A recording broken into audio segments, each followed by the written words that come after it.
Good morning, Your Honors. May it please the Court, Devin Burstein on behalf of Mr. Wilson. Your Honors, as the Supreme Court clearly stated in Hinton v. Alabama, criminal cases will arise where the only reasonable and available defense strategy requires consultation with experts or introduction of expert evidence. That is this case. At the time of the suppression hearing in state court, given the cutting-edge technology at issue, the request from the defendant, and the funds to hire an expert, trial counsel was constitutionally ineffective for failing to obtain a computer forensics expert. It was not a tactical decision and fell below the standard for competent representation. Moreover, with an expert, there was a reasonable probability that the court would have granted the suppression motion because it would have found, as it should have found, a significant expansion. Accordingly, we meet both prongs of the Strickland test, and this court should reverse. The clearly established federal law here is beyond dispute. It begins with Strickland and ends with Kimmelman. Strickland, of course, sets forth the familiar two-pronged test for ineffective assistance of counsel, and then the Supreme Court's decision in Kimmelman applies that when the basis for ineffective assistance is failure to properly litigate a Fourth Amendment claim. Turning first, then, to the first prong, beginning with deficiency. This is what counsel candidly admits in his declaration. His admissions themselves are uncontested. Quote, "I did not have the personal expertise in computer forensics to discuss hashing technology. I was aware that the state would call an expert. I had no tactical reason to not have expert assistance at the suppression hearing. I should have had one." Now that statement, in and of itself, is borne out by what happened at the suppression hearing.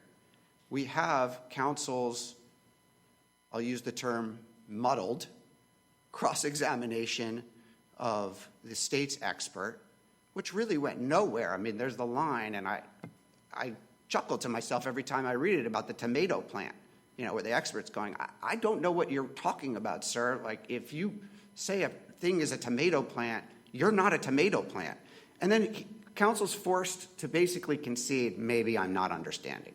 That's the quote. And respectfully, there was no maybe about it. He didn't get it. We also know that it was deficient because the proper evidence, the scientifically accurate evidence, didn't get before the deciding court, the superior court in that case. And that brings us, with deficiency established, straight to the prejudice prong. And I think really that's the crux of the matter here if we're looking at it candidly.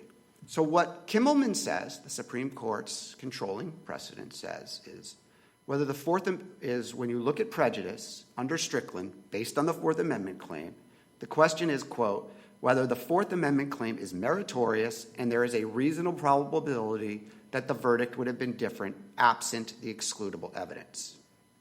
We know the answer is yes. We know it many different ways, but certainly we know that it's meritorious based on this court's analysis in Wilson, right? The federal counterpart to this state case. And just to step back, I mean, I think the court's well aware, right? This single search resulted in both cases. There's not two different searches. It's the identical search. So we know that from Wilson, there was a significant expansion.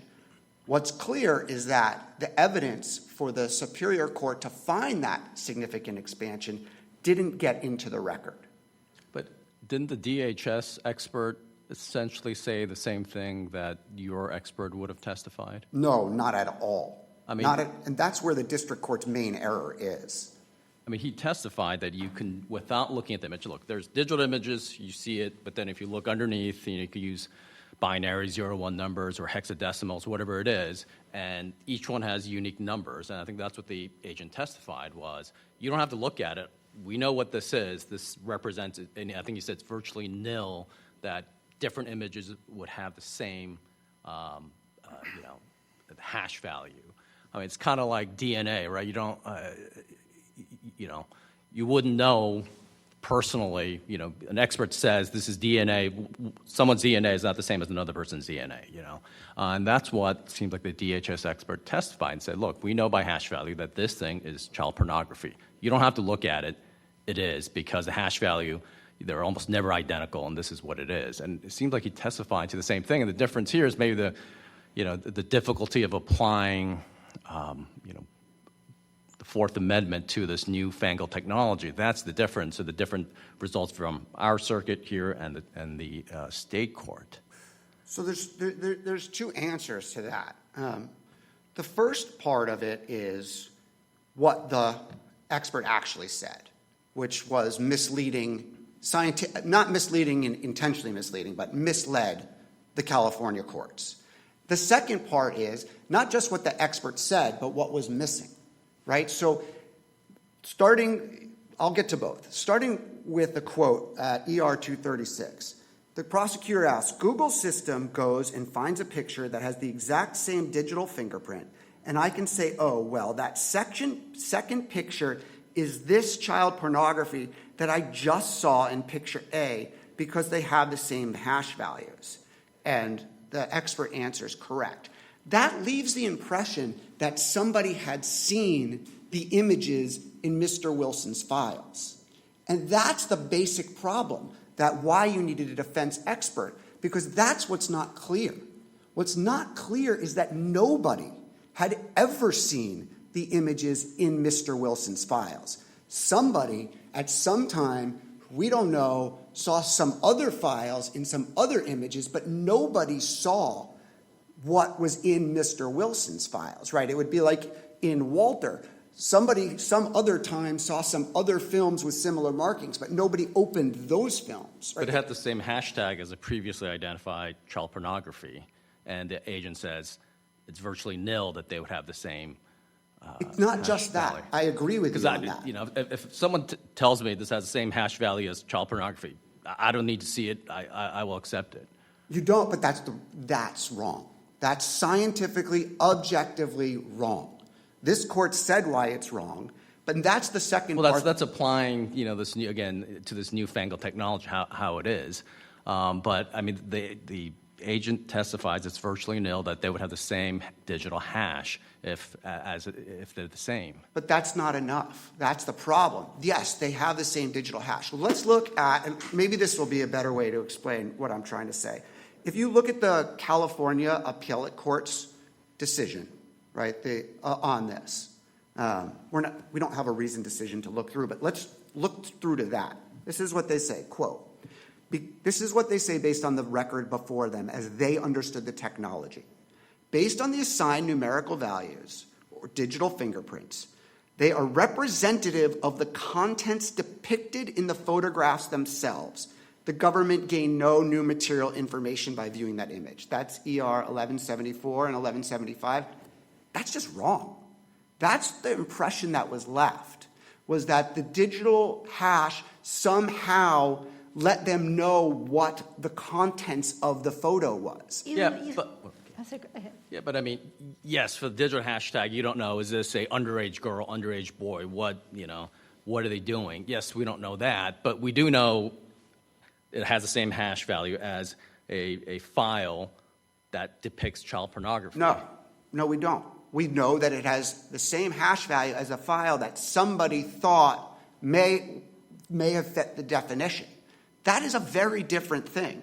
Let's look at what this court has said about it.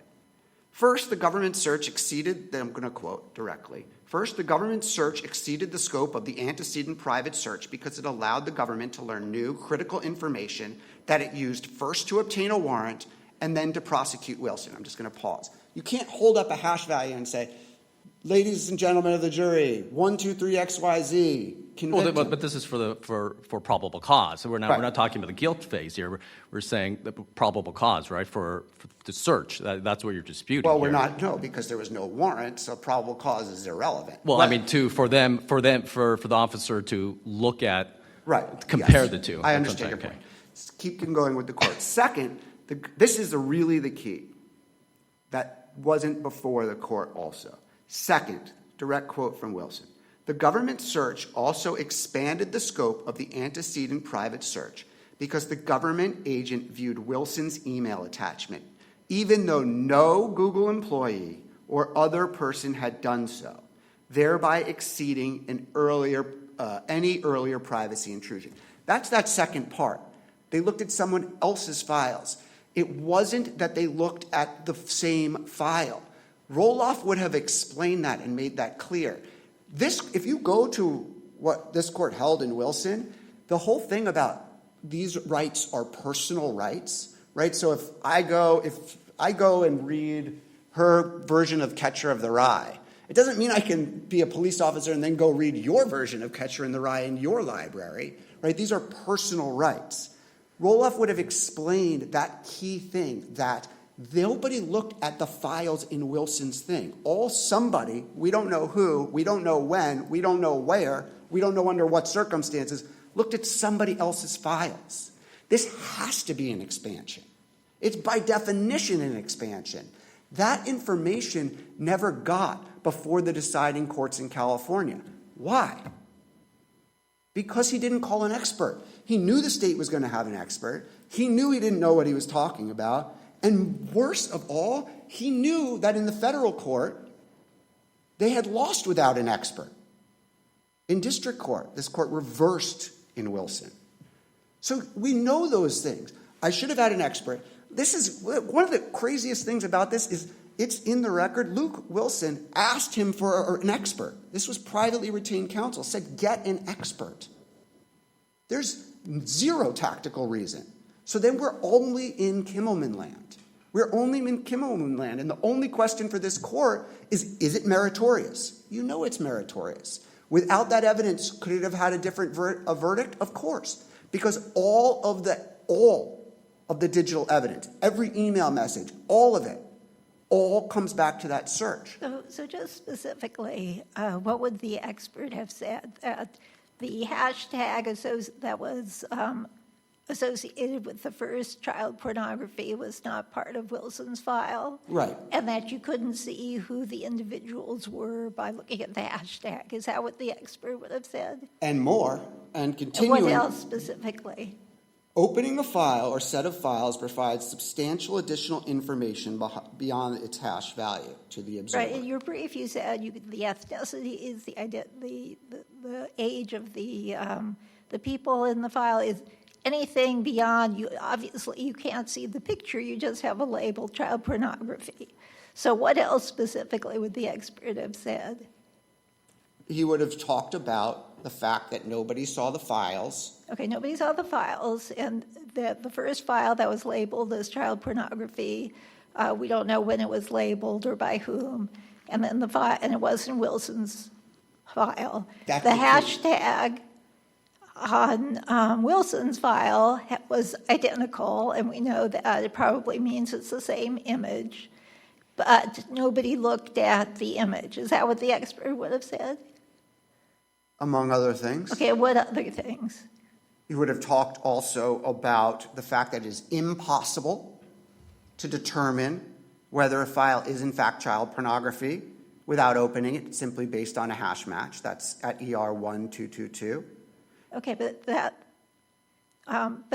they know that the first hashtag was labeled child pornography and had the same hashtag, and there was testimony that it would be the same image. Would he say it isn't the same image? He would say, your question is, would he say it wasn't the same file? It wasn't the same image. So the hashtag, if I'm understanding correctly, says the image is child pornography, the same hashtag is in Wilson's file, and so it must be child pornography. If the first one was labeled child pornography, then this one's child pornography. See, that's where that's another place that the leap is happening. That's an unjustified leap. Because that's what I just quoted you, Judge Ikuda. Nobody can say, based on the first hash match, that it is in fact child pornography. Okay, but they know it's the same image, right? Would the expert have testified it wasn't the same image? Same. The expert would, I'm getting hung up on the word same. The expert would agree that the hash value indicates that it's not the same file in the sense that it's a Not the different same file, person. but is it the same image? That's Right. what the same I think is that's like. fair. Okay, We got there. thank you. No, yes, thank you. So basically, I mean, our position here is that, I mean, I'm happy to talk about any other issues. If the court has questions on notice or NAPU or any of the other things, but obviously it's a very unique circumstance to have a directly on point Ninth Circuit decision holding that this search is unconstitutional, and we see a bungled effort to make the same points in state court. We have concessions from trial counsel and massive consequences. So we think we easily meet the Strickland test as applied through Kimmelman. I'll save the rest of my time for rebuttal if there's no other questions. Thank you.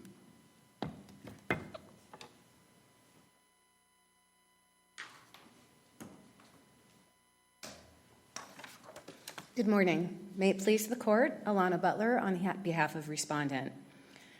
First, we should just acknowledge the lens with which we are looking through this very issue, which is 2254. So in this instance, this issue was presented to the California Supreme Court. The California Supreme Court denied the issue in a silent denial on the merits. And as a result of that, the issue is framed as whether or not that denial was an unreasonable application or contrary to United States Supreme Court precedent. With respect to the state court's finding that counsel was not deficient as a result of not calling an expert, that decision was not objectively unreasonable. This wasn't a matter of confusion. There is a declaration that was submitted by Google that outlined the procedures for this very, very clearly. It indicated that when a known image of child pornography is viewed by somebody as a Google employee who is trained in federal standards for identifying child pornography, they assign that image a classification. And in this case, the classification that was assigned to this image was A1, which denoted that the image contained a prepubescent child engaging in sexual conduct. Once that designation is made, then it is run through a program that creates the hash value. And as the expert testified in this case, the hash value is akin to a fingerprint. And so once that value is stored in a depository, that gets run through all the types of attachments. And if that same hash value is found in a person's account, that means that that same exact image had been previously designated as child pornography. Now, with respect to what this additional expert might have supplied, as the district court found, it was merely cumulative because the evidence that was presented at this hearing clearly showed that nobody was saying that another person looked at the image. There was no additional identifiers of the image. It was just that because A1 was a designation for this image that was given this fingerprint, when we find this fingerprint again, therefore that means the image is A1. It is the exact same thing. Now, with respect to the assertion that, if he had consulted an expert, the cross-examination would have been better, notably absent from the declarations that have been supplied by Mr. Wilson is any specific reference for what could have additionally been adduced during that cross-examination. And I will agree with my friend across the aisle that the examination was not exactly artful. And in my experience, when a witness says, "I'm not trying to be difficult," that usually means that the witness is trying to be difficult. And there was a lot of back and forth with Mr. Boyce referring to a database, which would technically be a repository, and there was some miscommunications in that respect. But if we take a look at the evidence that was actually adduced from the expert witness on cross-examination, It's pretty much everything that is contained in the expert's declaration that was attached to the position. So, for example, on cross-examination, the expert testified the hash value has nothing to do with a description of the contents of the file. That's exactly what Mr. Roloff said. He further clarified, somebody makes a subjective determination that an image is child pornography, and then it is assigned a hash value. Again, that is the same thing that the expert would have testified to that Mr. Wilson has set forward. He also says, a hash calculator does not determine the content of a file. A human determines whether it's child pornography. So when we look at what was adduced, it was pretty much the same thing as what the declaration indicated. Now, the declaration for Mr. Roloff does go into more detail. It says, well, you know, you can't tell who's in the picture, where the picture was, what the date and time of the picture was. But where the trial court in this instance interpreted the law to mean was that it was sufficient for the prosecution to know, or the detective to know, that this was just child pornography. Once it was identified as contraband, that was really the only thing that was important at that point. And what's interesting is we've talked about United States versus Wilson. There's a clear split in authority as to what this expansion really means. There are some courts that say, no, just the fact that we know that this is child pornography from the hash value, it's not a significant expansion if it's open. This court in Wilson, and I believe that there's another court that agreed with this court as well, said, no, you can tell more from the image because you're having somebody look at it in more detail. But that just comes down to a split of legal authority. That doesn't come down to what the expert might have testified in this case. And in looking at the court's ruling, it clearly understood what the limitations were of having viewed the picture afterwards. And there's nothing that the expert would have said that really wasn't already said otherwise and that would have changed its mind. The split of legal authority you referred to, is it to a legal question? I mean, part of what has confused me here is that the nature of the relationship between the hash value and actually viewing the image seems to be what they're talking about, and I don't understand that to be a legal question. I think the legal question is whether opening the document or opening the file leads to a substantial expansion of the It has certainly legal implications. Right. But the question is to the equivalence between the hash value and looking at the photo itself. And I confess I've spent more time than I want to care to acknowledge trying to figure this out because I'm not native to this world. That sounds like essentially a factual question as to which courts have maybe landed on different conclusions in establishing the legal implications of it. I think as far as it, from where I stand, it not being so much a factual question is because all these situations are kind of lining up the same. So usually in a Fourth Amendment claim, there can be a multitude of facts that can influence the outcome. Here, the courts that have looked at this, they've all been pretty much the same, where there's been an initial designation of an image, it's assigned a hash or a fingerprint value, that value is found in somebody else's file, and therefore that designation applies to that particular image. And so as far as there being an... You don't need, the argument over really is do you get something more? Do you establish the legal standard you have to establish if you actually have somebody look at this particular picture? And I think where the courts have parted ways is there are some courts that say, yes, when you look at these images and you find that something more, whether it be time, date, circumstances, the victim, that constitutes an expansion. whereas other courts have found no, just the very fact that it has matched to that designation of child pornography, it doesn't constitute a substantial expansion. So I think that the point is that the expert here, although he might have gone into more detail about those things, the court in this case, the state court, several of the circuit courts have all come to the conclusion that no, just the fact that we know that this is child pornography, that's sufficient, and then any additional information that is received, that's not an expansion of the scope of the initial private search. So, Could an expert have spoken, and again, I'm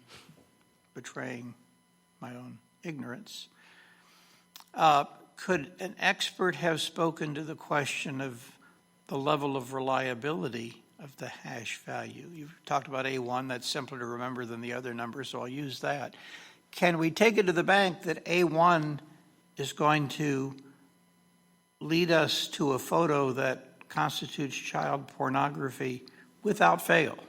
and that was one of the arguments that the defense made down below, that they said that we don't know who's making this A1 designation. It could, and I believe that counsel had said it could have been a summer intern, for all we know, who had made that designation. Now, the Google declaration indicates otherwise, that these are people who are well-trained in federal standards. Do we have any record? I mean, has anybody looked backwards?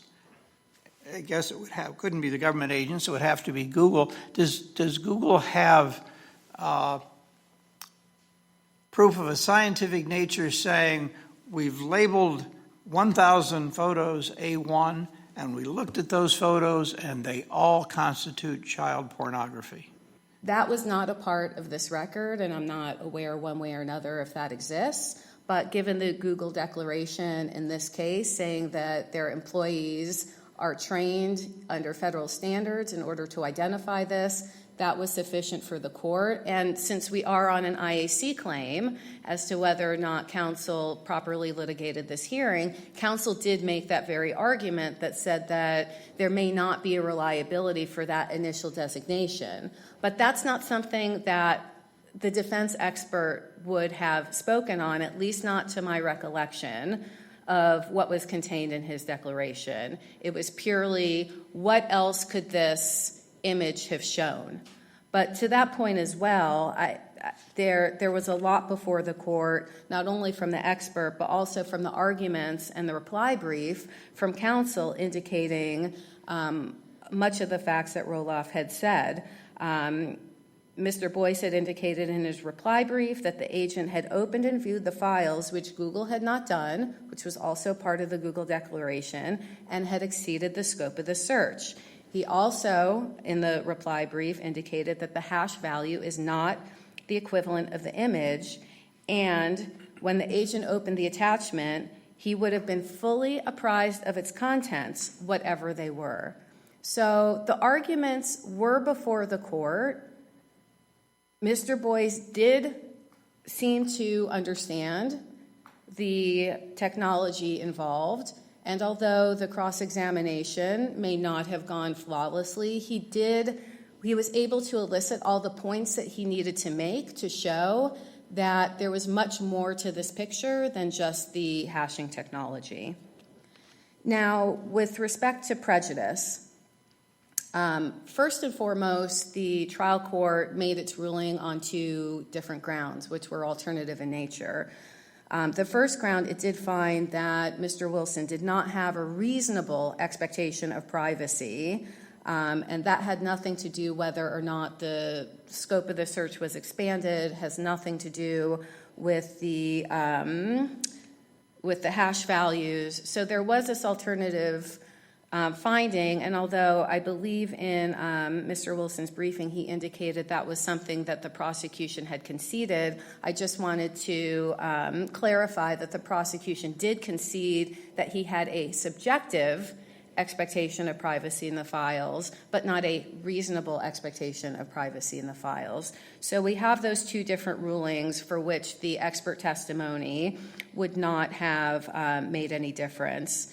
Additionally, as I discussed, the cross-examination of the expert adduced all the salient points that the the expert declaration in this case set forth. If we look at the trial court's ruling, although some of the briefing by my friend on the other side of the aisle seems to suggest that the trial court was confused, it was absolutely not. It noted we have the A1 classification, which meant that somebody had found that picture to be an image of a prepubescent child engaging in sexual activity. Then it was assigned the hash value.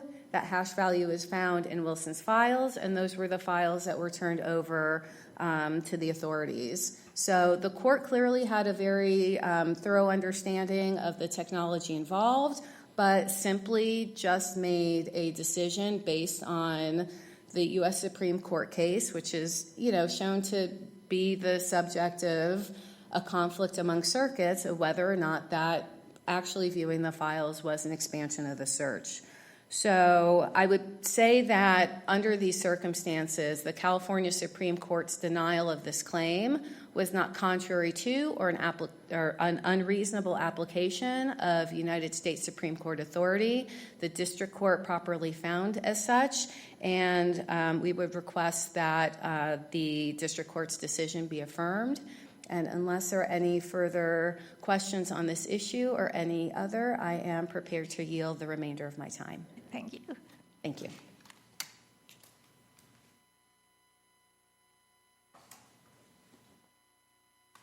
Okay. A few points. We've talked a lot. My colleague just talked a lot about trial counsel's arguments.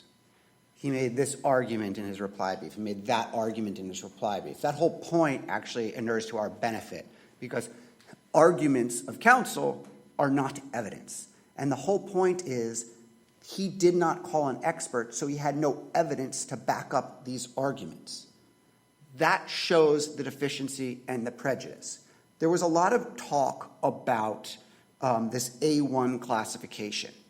So let's read what this court has already said about that and rejected the very argument you just heard. I'm quoting again, Google's characterization of Wilson's email attachments as A1 functioned as a label for the images in the same way that the boxes describing the films in Walter suggested that the images on the films were obscene. The A1 labels, in fact, provided less information about the image's contents than did the boxes in Walter, which had explicit description of the contents of the film. The A1 labels, in contrast, specified only the general age of the child and the general nature of the act shown. There's no statistical evidence, Judge Clifton, as to the extent to which Google's A1 classifications are accurate at all. There was a point made by opposing counsel that the cross-examination, was not artful, but, basically did the job. No, it didn't. We know that it didn't because none of the information that's in this court's Wilson opinion, that's in Roloff's declaration, was before the court. We heard that the California courts firmly understood the technology, just disagreed. No, they didn't. 1174 through 75. California Court of Appeal, I've quoted it once, I'll quote it again. It's just dead wrong. Because the assigned numerical values or digital fingerprints are representative of the contents depicted in the photographs themselves, the government gained no new material information by viewing the images. That is objectively wrong as a scientific fact. They thought the images somehow were representative of the contents of the photos. That's the language they used. That is wrong. I think this all comes... It was apparently not wrong in this case. Why do we take it to be wrong? It was wrong in this case. Why was it wrong in this case? Because a hash value is not representative of the context depicted in the photographs themselves. Were the photographs themselves here child pornography? Yes. Well, so it wasn't wrong in this case if, in fact, what they inferred from the hash value was that it was child pornography, and it was child pornography. I understand your point, but it's a different point. It's a different point, but it's not irrelevant. I mean, I'm irrelevant. still struggling to figure out, and maybe I termed it in terms of reliability, but Could they take it to the bank if they had an A1? And you're telling me no, and I'm saying what demonstrates that it's not something you can take to the bank? You told me this statement is wrong. What proves that it's wrong? Judge Berzon does a great job of explaining why you can't take it to the bank, right? You can't, look at the search warrant in this case, which everybody agreed, both the district court and this court, that if you took out the subsequent information and just had the hash information, wouldn't have established probable cause. What happened? So the agent, Thompson, had the hash value, then opened it. What he used in the search warrant was the contents, the information he learned from opening the file. He couldn't have just said there's a hash match A1. He said, the descriptions that you just heard, those came from opening the file. Judge Berzon's opinion deals with this specifically. You couldn't have just used the hash value. You needed to open the file. She talks about the world of difference between what he knew before opening the file and what he knew after opening the file. Can you wrap up? Yes. Okay. So I think I was just sitting there, and this is what I could think. If this court, I think we can narrow it down to this very thing. If Roloff had testified and put in all of the information that's in Judge Berzon's opinion, might the trial court have come to a different conclusion? That's the question for this court. If the answer is yes, we win. Okay. Thank you. I think we have your argument. The case of Wilson v. Gamboa is submitted, and the court for this session stands adjourned. All rise.